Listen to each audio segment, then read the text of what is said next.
Un caos vehicular es el que vivimos día a día, lamentablemente, en Lima. Y te voy a dar una cifra que te la había anunciado hace algunos instantes. Lima ocupa el quinto lugar entre las ciudades más congestionadas, con el peor tráfico de todo el mundo, según un ranking, un reporte publicado por GPS TomTom Traffic. Vamos a conversar al respecto porque queremos también conocer algunos aportes y alternativas para mejorar toda esta situación tan caótica. Nos acompaña aquí en RPP Luis Quispecandia, presidente de Luz Ámbar, abogado especializado en tránsito y seguridad vial. Bienvenido a RPP, señor Quispe. Buenas tardes, gracias Jorge por la invitación.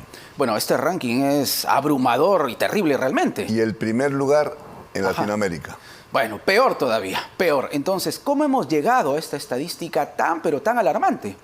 Bueno, estos reportes de TomTom Traffic ya vienen varios años atrás, e inclusive el primer reporte es de la Organización Mundial de la Salud en el año 2017, en el que ya nos ubican en el cuarto lugar. Ahora estamos en el quinto, alguien nos ha antecedido.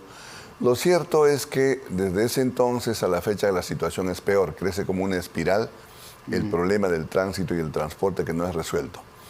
Evidentemente tiene muchas aristas, hay muchos factores que confluyen a ello. ¿Cuáles son estos factores? Primero, no tenemos un servicio de transporte urbano que pueda atender la demanda de los viajes de la ciudad como corresponde. Tenemos varios. Tenemos un transporte tradicional de los años 90 y se mantiene hasta ahora, que está conformado por cúster, combis, buses, en total son 24.000. Está a cargo de 385 empresas, todas ellas son empresas afiliadoras, quiere decir que no son propietarias de las unidades vehiculares. La empresa no tiene ningún control sobre las unidades ni sobre los operadores. Para que nos quede claro, admite vehículos de cualquier persona que tenga uno y quiera manejar o quiera alquilar el vehículo. Exacto, alquilan la ruta, la empresa alquila la ruta y les cobra diariamente por el uso de la ruta. Ahí hay un problema, definitivamente. Obviamente es lo más grave, porque ese gerente es de nombre, no tiene ningún poder ni sobre los vehículos ni sobre los operadores. Exacto. Es un problema muy serio que hasta ahora no ha podido resolver la autoridad. Luego tenemos lo último que se ha generado ya, digamos, y igualmente tiene problemas, los corredores complementarios. Son 5 corredores complementarios que se licitó en la época de la señora Villarán. Deberían tener 5.000 buses y solamente tienen 785 buses. Wow, terrible. Porque la autoridad casi el 10%. Increíble. O sea, así es, porque la autoridad no ha licitado los paquetes, apenas se han licitado 11 paquetes de los 49. Luego tenemos, antes que esto, el Metropolitano. El Metropolitano se inició en el 2010, va a cumplir 14 años, en julio de este año. La iniciativa del Metropolitano fue excelente porque eran 9 corredores segregados. Deberíamos tener en este momento esos 9 corredores. ¿Y cuántos tenemos actualmente? Uno solo.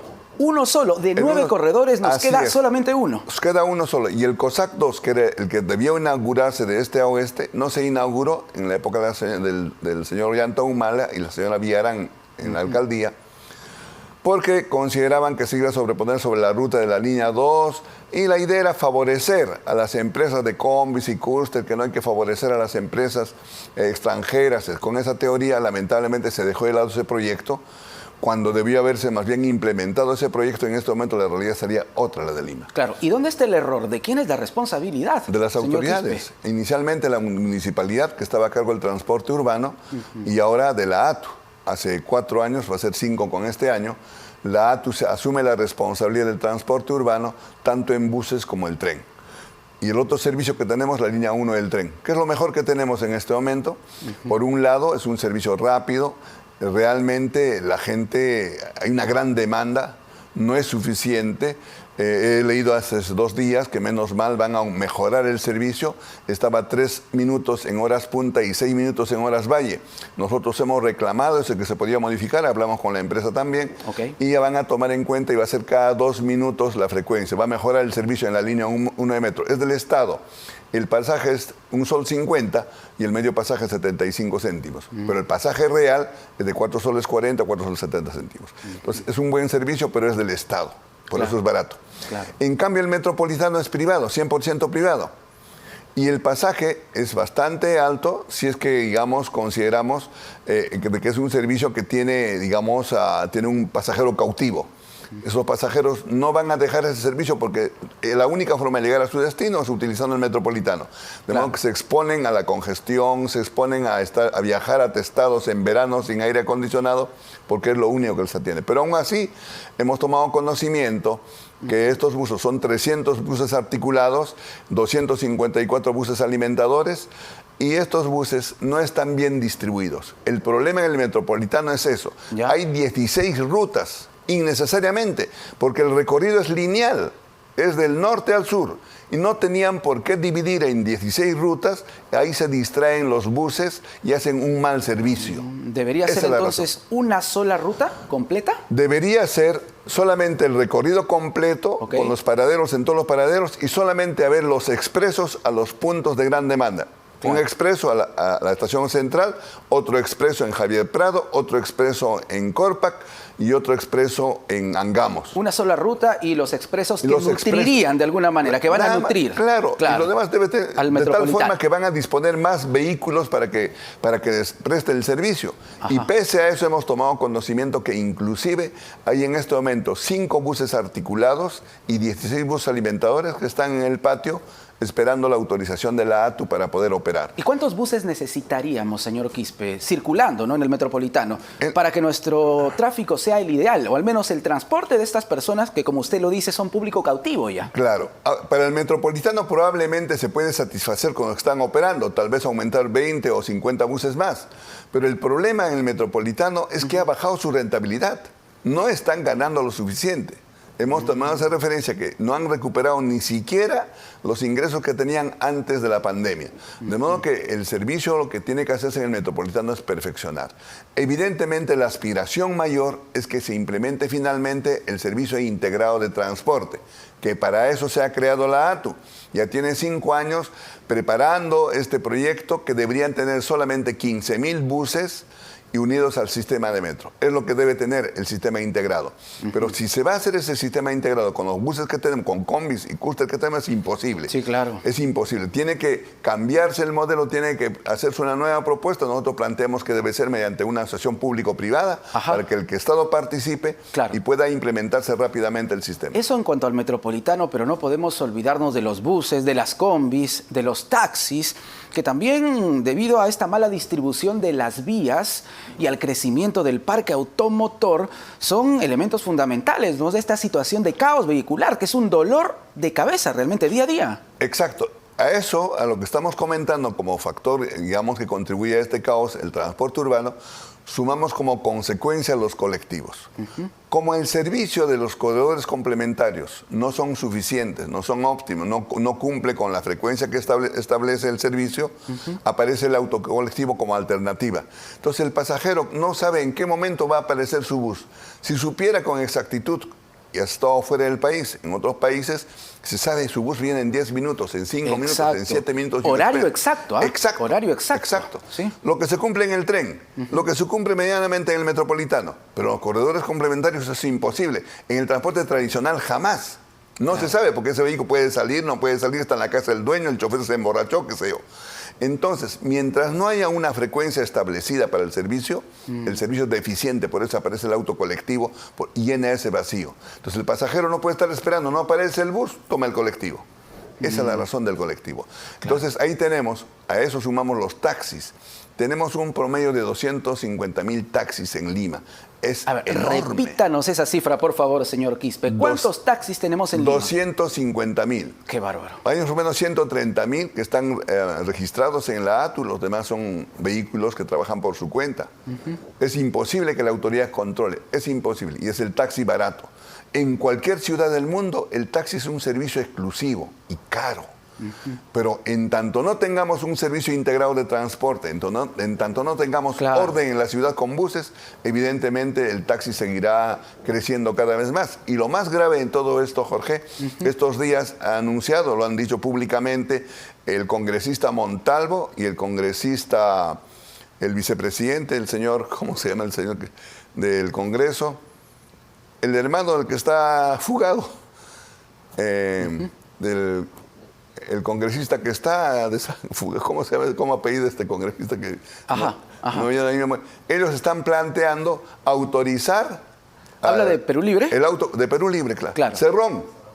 El congresista Cerrón y el congresista Montalvo están impulsando un proyecto de ley para implementar el auto colectivo en Lima. Sí, claro. O sea, una decisión que es un aberrante, proyecto bastante polémico, por decirlo menos. Absolutamente. Por decirlo menos. Es errático, absoluto. El señor desconocen completamente lo que están hablando. Claro. En el mundo se promueve la macromovilidad en buses y en trenes, no en autos. Claro. No en autos. Y ahora, ¿los aplicativos ayudan o no ayudan? Se intentó el empadronamiento con los taxis. ¿Los aplicativos son de utilidad? ¿Nos benefician a todos o no? Creo que es un servicio muy bueno porque el usuario tiene la oportunidad de pedir el taxi, concertar el precio, viene a la puerta de su casa y el conductor está identificado. En cambio, el taxi que está en la vía pública, con el que tiene que negociar directamente, no sabemos si realmente qué garantías nos da. No hay forma de identificarlo a él. Entonces, como tal, es un servicio positivo, favorable, del cual no vamos a hacer. En todo el mundo existe el taxi por aplicativo. De modo que lo que hay que hacer es que la autoridad los acredite. Hasta este momento han pasado hay proyectos de ley, inclusive nosotros en su momento presentamos también, y no se ha aprobado, es decir, están trabajando al margen de la ley, no están siendo autorizados por la autoridad. Debería empadronarlos la autoridad, darles una placa distinta, ponerles un distintivo. Claro. En fin, lo que tiene que hacer la autoridad es regular, perfeccionar ese servicio, porque existe. Sí. No perseguirlos. Claro, porque a veces como que la autoridad se pone una venda, ¿no?, en los ojos ante cosas que son evidentes, como este tema de los taxis, por ejemplo. En todo el mundo existe el taxi por aplicativo, todo el mundo. Claro. No puede ser el Perú la excepción, lo que tiene que hacer la autoridad es a ver cómo va a regular ese servicio, porque la ley claramente señala que todo servicio de transporte tiene que estar autorizado por la autoridad competente, en este caso por la ATU. Señor Quispe, quédese con nosotros, vamos a retornar a la situación. Así es. Otro aspecto que contribuye a esta situación, Jorge, es la falta de semaforización. Ajá. Apenas hay 400 intersecciones semaforizadas con fibra óptica de las 1.700 intersecciones que tienen semáforo. Los demás son convencionales. No tenemos semáforos inteligentes. Somos la única ciudad capital que tampoco tiene semáforos inteligentes. Los semáforos inteligentes tienen cámaras, tienen sensores y cambian el ciclo semafórico de acuerdo a la información que recibe la computadora. Ajá. No tiene que estar el policía tocando silbato, señalando con vara ni nada. Como sucede en la avenida Javier Prado, por ejemplo. Por supuesto. Los policías tienen que literalmente cuadrarse en alguna de las casetas, pero por momentos uno tiene la idea, señor Quispe, de que complican más los policías cuando realizan esta acción, ¿eh? El problema es que se le da más tiempo a un lado que a otro. O sea, se le da más tiempo a Javier Prado y se olvidan de las vías transversales que también tienen derecho a circular, ¿no? Claro. Entonces, lamentablemente el ser humano es imposible que pueda resolver así, porque tiene que ser en conjunto. Claro. O sea, los semáforos tienen que estar sincronizados para que eso se dé. Por eso son semáforos inteligentes. Así es. Es más, el parque automotor que tenemos, además de lo que ha señalado, que son vehículos obsoletos, tenemos vehículos con 15 años, 20 años de antigüedad, incluso transporte público con más 20, 25, 30 años de antigüedad. Cuando la norma dice que debe ser máximo 15 años de antigüedad, no pueden circular más. Vamos a conversar con nuestro público. Alberto nos llama del Cercado de Lima. Alberto, ¿cómo estás? Bienvenido a Conexión. Cuéntanos, Alberto, ¿qué opinas del caos vehicular en Lima? Alberto, ¿cómo estás? Hola, Alberto. ¿Te tenemos? Ya. Ahora sí, señor, perfecto. Para hacerle una consulta, que cambie Hola, Alberto. sobre... Sí, adelante, te escuchamos. Ya. Quisiera que me diga si está vigente todavía el ingreso de vehículos particulares por la vía expresa Grau. O sea, Grau como se va a la parada, así. Ya. Que en la pantalla autorizaron el ingreso por el corredor Grau. Ajá. ¿Y qué cosas has observado por esta zona? ¿Ingresan o no ingresan? De vehículos particulares, ¿ah? Ajá. Ya, ok. Alberto, muchas gracias. Desde el día de ayer, sí, la policía de tránsito está impidiendo el ingreso de ahí en la Plaza Grau. Ok. Ok. ¿Ves policías impidiendo el ingreso a esta zona entonces, la Plaza Grau? Correcto, Alberto. Muchísimas gracias. Bueno, señor Quispe, ¿qué sabemos al respecto? A ver, la vía expresa Grau es una vía expresa diseñada exclusivamente para el transporte público. Exacto. No debería ingresar vehículos particulares ni taxis. Pero eso es en el diseño. Pero la realidad es otra. Para cruzar cualquier vehículo la avenida Bancay y la avenida Iquitos o la avenida Andahuaylas es imposible. De modo que se hizo muy bien en permitir que los taxis con pasajeros y los vehículos particulares utilicen la vía expresa Grau para pasar de un lado a otro. Salir de la avenida Grau, de la plaza Grau y llegar pues hasta Huánuco. Claro. Pero lo que está diciendo el señor es verdad. La policía hace algunas semanas está empezando a restringir el ingreso al corredor, a la vía expresa Grau. No sabemos si ha recibido alguna instrucción o no de la municipalidad, pero vamos a llevar la iniciativa, hablaremos con la señora Elvira Moscoso, ella es la gerente de movilidad urbana, y para ver si hay una coordinación con la policía, pero debería permitirse. Es un buen acceso que los vehículos privados y los vehículos con taxi circulen libremente por esa vía. Perfecto, ya lo sabes, Alberto, gracias por tu llamada desde el Cercado de Lima. Estamos en Surco con Jorge. Jorge, ¿cómo estás? Tocayo, bienvenido a RPPA. ¿Qué opinas del caos vehicular en Lima? Cuéntanos. ¿Qué tal? Buenas tardes. Dos acotaciones que en lo posible el señor que está ahí con usted pueda ayudar a que se formalice. En uno referente a los colectivos informales, si no se puede controlar con el conducto, con los vehículos, hay que hacerlo con los pasajeros. Es más, ponerle una multa primero significativa, informativa a cada pasajero y después que se aplique la multa. Eso es fácil. Con el método biométrico se detecta a cada pasajero que sube a los vehículos y directamente se le carga a su DNI a una multa, ¿no? Eso ya es un sistema que hay que trabajarlo rápidamente. Entonces, ¿ahí qué va a pasar? Ningún pasajero va a querer subir a los colectivos informales que no tengan SOAT, etcétera, y se va a reducir, creo que en una buena cantidad, lo del tráfico informal de colectivos informales. Y por otro lado, los buses, si bien es cierto, el dueño del comité es el dueño de un papelito que autoriza sus vehículos, el seguro de los comités debe estar repartido en tres. Uno, el comité que tenga el 30%, el conductor el 40% y el dueño del vehículo el 30%. En caso de un accidente, van a tener que ser responsables de cada parte que haga. Entonces ahí los comités con una reorganización van a ver si sus conductores están en línea, si son reales o si son informales. Claro, esto para va a que no se ayudar laven a la las manos, reducción. ¿no? Claro. Eso va a ayudar a... porque parte de la seguridad ciudadana es tener un buen transporte público. Sí. Sí, muy acertado tu comentario, Jorge, muchísimas gracias. Jorge de Surco nos habla del tema punitivo, ¿no? Sancionar, en este caso, ya no solo a los choferes o dueños de los colectivos, sino también a los pasajeros. ¿Podría funcionar? Lo veo un poco difícil, pero quisiera aclarar un poquito al comentario que nos hace Jorge. Sí. Los autos colectivos a los que se está sancionando y que no deberían circularse son los espacios concesionados. Estamos hablando de la avenida Arequipa, estamos hablando de la avenida Javier Prado, que son las vías que se ha entregado una concesión. Son empresas que han ganado licitación y se les ha entregado en concesión y el Estado, la ATU, se compromete a que no haya ningún servicio en esa vía para darles la rentabilidad necesaria. Entonces, esa es la falencia. Entonces, ellos se quejan de que no tienen rentabilidad porque no tienen suficientes ingresos, no tienen los pasajeros se lo llevan los colectivos.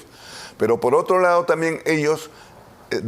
su frecuencia no es establecida y necesitan más vehículos. Para comprender al usuario, la gente se ve obligada a subir a un colectivo. Exacto. Entonces, para restringir esa vía, nosotros, después del accidente que hubo en el corredor segregado del Metropolitano en Tupac Amaru, donde murieron 2 señoritas, nosotros hemos mandado una propuesta a los pocos días, una propuesta al Ministerio de Transportes, para que los corredores segregados se incorpore una sanción en el Reglamento Nacional de Tránsito.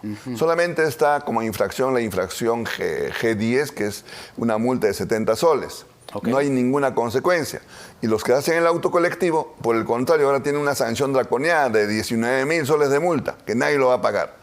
Entonces, nosotros estamos planteando como un término medio que los vehículos que ingresan a un corredor segregado, que puede ser auto colectivo o cualquier vehículo que ingresa, como el caso de los vehículos del Estado, de la policía que entran a los corredores segregados, donde fue el accidente, tengan una multa del 30% de la unidad impositiva tributaria. Recordemos que la unidad impositiva tributaria es 5.150 ahora. Así es. El 30% más acumulen 70 puntos para suspensión de la licencia. Entonces eso ya sería más gravoso y es difícil que se metan, y más aún si es reincidente la suspensión de la licencia por 1 año. Muy bien, estamos ahora en San Isidro con Claudio. Claudio, ¿cómo estás? Bienvenido a Conexión. ¿Qué tal? ¿Qué opinas del tráfico, del caos vehicular en Lima? Cuéntanos.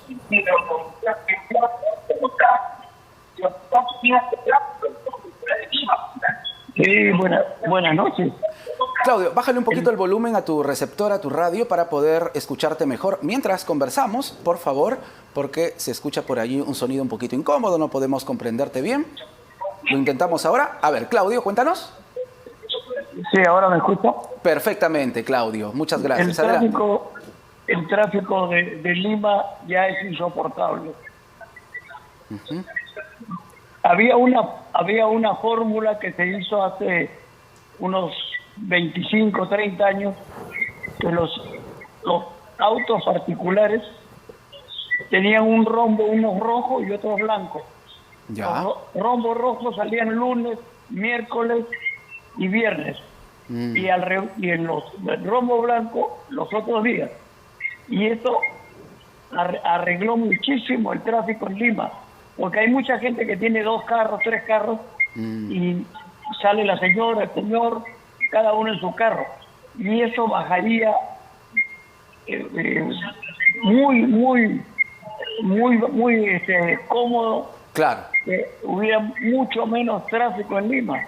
Claudio, por ejemplo, ¿qué zonas de Lima para ti te parece que son las peores? Ajá. Para ti, Claudio, ¿qué zonas son las peores en Lima en cuanto al tráfico? Por ejemplo, mencióname 1 o 2. Lo otro sería... Ajá. No, parece que no escucho. Lo otro sería Ajá. reducir las combis.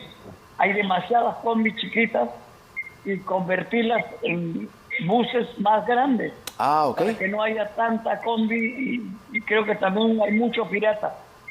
Muy bien, muy bien. Creo que Claudio, muchísimas gracias. Gracias por tu participación desde San Isidro. Bueno, Claudio nos hablaba de una metodología que, es cierto, se implementó hace muchísimos años. En la época del gobierno militar. Exactamente. Fue que un día salgan unos de carros y que otros claro, no. fue una especie de pico y placa. Ajá. Que circulaban, los que tenían una particularidad circulaban un día, al día siguiente los otros. Eso se dio en mérito a la necesidad del ahorro del combustible. Y de ese entonces a la fecha, evidentemente hay una enorme distancia, porque en ese entonces teníamos menos de 500.000 vehículos en Lima, ahora tenemos 1.900.000. De modo que es sumamente complicado hacer el pico y placa. Perfecto. El pico y placa se ha hecho en nuestras ciudades, sí, pero primero tiene que implementarse el sistema integrado. Cuando se implemente un sistema integrado, como reitero, que consiste en que una red de buses de 15.000 buses unido al sistema de metro, en que el pasajero entra al bus y puede hacer transbordos a otro bus o al tren o viceversa, pagando un solo pasaje. ¿Por qué? Porque el pasaje va a estar subsidiado además. Esa es la tarea de la ATU. Eso es lo que tiene que hacer. Lo que dice el señor, que hay que sacar las combis. Obviamente tienen que salir, no pueden seguir circulando esos 24.000 combis y cúster obsoletos. Quedarán los más modernos, los que tengan más de 9 metros y que pueden participar, por supuesto, formar consorcios y participar en la licitación.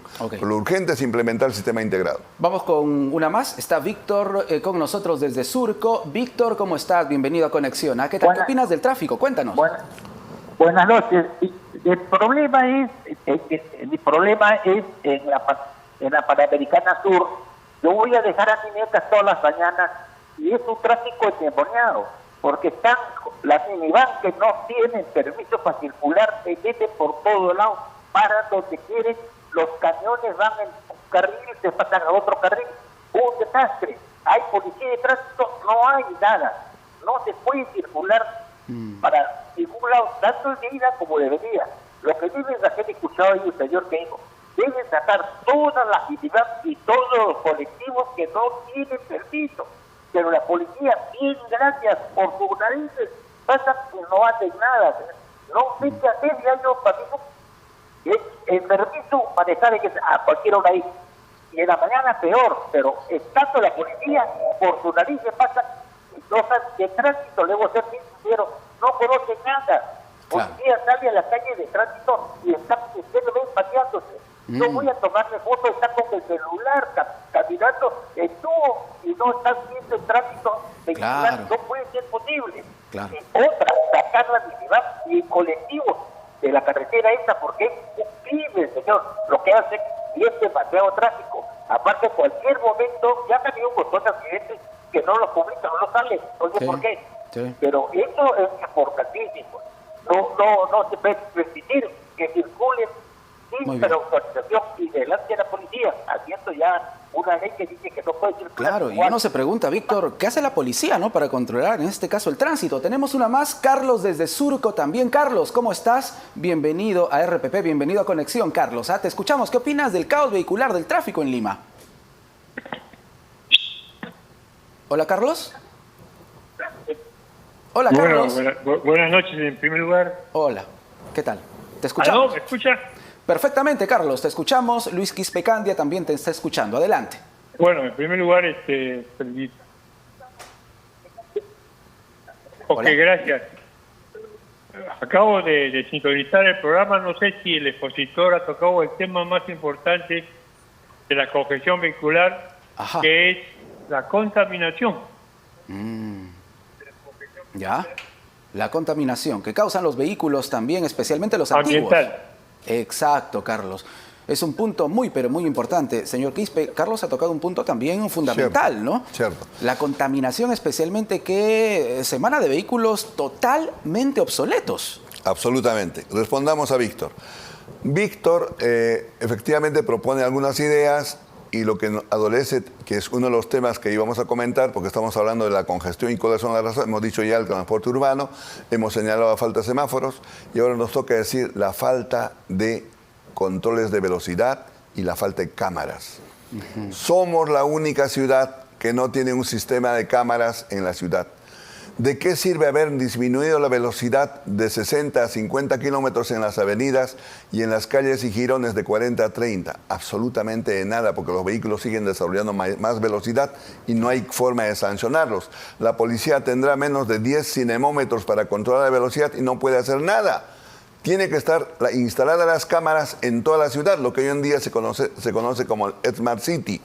En noviembre del año pasado nosotros hicimos un evento académico invitando a 2 empresas que se encargan de instalar el Smart City de Canadá. Presentamos a las autoridades, invitamos a autoridades y eso es lo que tenemos que hacer. El alcalde, esa es tarea del alcalde. Confiamos que el señor alcalde, hemos conversado con la señora Elvira Moscoso, sé que están en esta preocupación, pero sería el mejor regalo, la mejor gestión del señor alcalde, sería implementar cámaras en la ciudad de Lima.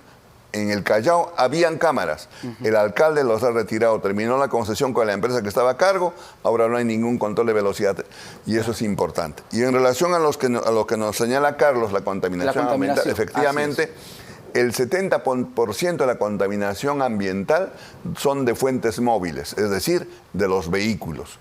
Somos la única ciudad probablemente que tiene vehículos obsoletos con 20, 30 años de antigüedad y siguen circulando, utilizan combustibles provenientes de fósiles, petróleo, gasolina, y son altamente contaminantes y tóxicos. Quispe, claro. Nuestro país, el Estado, nuestras autoridades no están haciendo los esfuerzos necesarios para implementar los vehículos híbridos, los vehículos eléctricos, los vehículos que utilicen gas. Incluso el gas natural, si bien es cierto, no perjudica directamente a la salud de la población, pero sí contribuye al calentamiento global. Sí, claro. Por eso es importante. Los países desarrollados están implementando los buses eléctricos o vehículos eléctricos en general. Nosotros tenemos de muestra en el Perú que hay menos de 500 vehículos. En cambio, en Chile, yo estuve en un evento hace un mes atrás, están implementando ya el Transantiago, los buses del Transantiago con buses eléctricos. Hace falta que nuestras autoridades hagan mayores esfuerzos porque los demás países, Quito, igual, Bogotá, tienen buses eléctricos, autos eléctricos y eso tiene que estar el Estado el que tiene que generar la implementación de estos vehículos, tanto particulares como de transporte público. Muy importante. Muchísimas gracias por estar con nosotros, señor Quispecandia. Gracias por la invitación. Hay mucho que hacer.